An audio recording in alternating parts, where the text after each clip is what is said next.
I just came off of hosting a 200 plus person event in Miami, and I thought it would be fun if I brought you behind the scenes of what it looks like to host bigger events and share with you some of my secrets to making it a success. So the first one is to have a dialed in pre-event plan.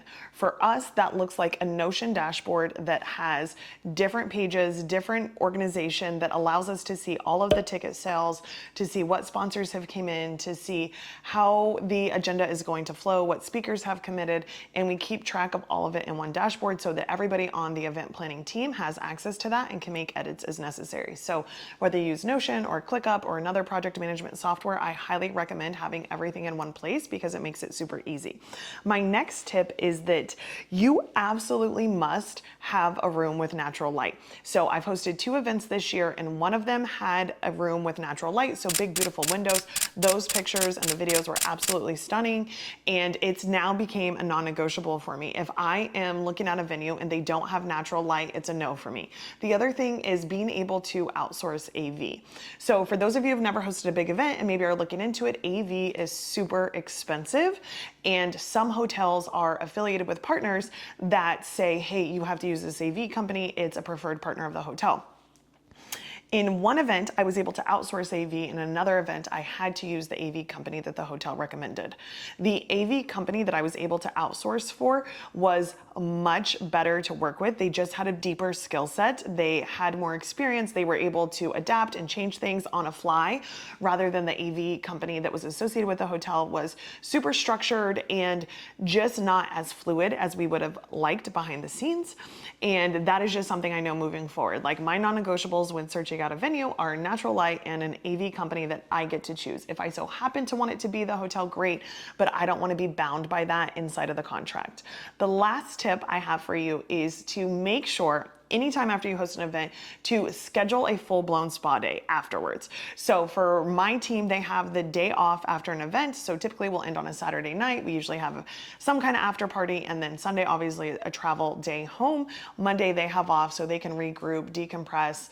We come together on Tuesday to have a meeting about everything that happened with the event, things that we love, things that we didn't love, things that we would change for next time. For me, as the event host or coordinator, I love to have a spa day. So I try not to have any meetings on my calendar, as well as either a massage or a facial booked, to where I can just decompress and also celebrate the win and be able to anchor into that feeling of success. Like, hey, we just pulled off this amazing event. Like, kudos to us, kudos to the team.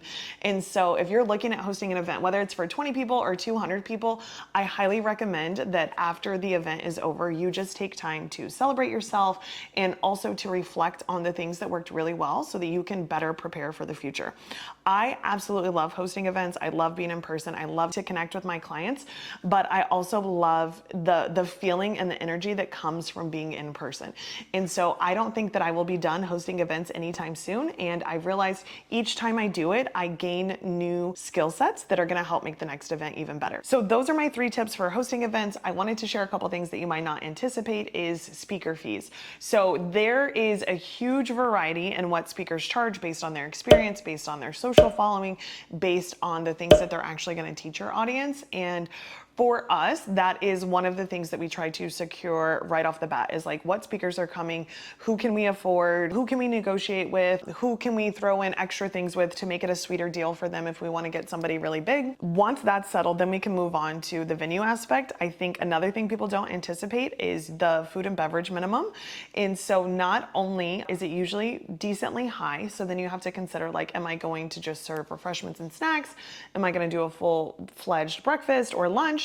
But you do not anticipate how expensive coffee is or how expensive the hotels make it. And so every time I've hosted an event, we've spent at least $7,000 on coffee, which is just insane because it's not even like it's delicious coffee, it's hotel coffee. So if you're planning an event, definitely make that in your budget. The last thing that I don't think that you will anticipate is that you have to commit to a certain amount of rooms when you host a venue. So depending on how many participants you're anticipating are going to show up, you have to commit to a certain amount of rooms. And lo and behold, at both times, we have shot on the low end because we want to make sure that we can sell out that room block we have. And each time it's been harder to add additional rooms to the room block. So have a good idea of how many people you want on the room block. Work with a hotel that's going to be a little bit flexible if you do need to add more rooms, and make sure there's not a major event happening in the city to where all the other surrounding hotels are going to be sold out in case your participants need to look for something else. So try those and let me know how your next event goes. Good luck.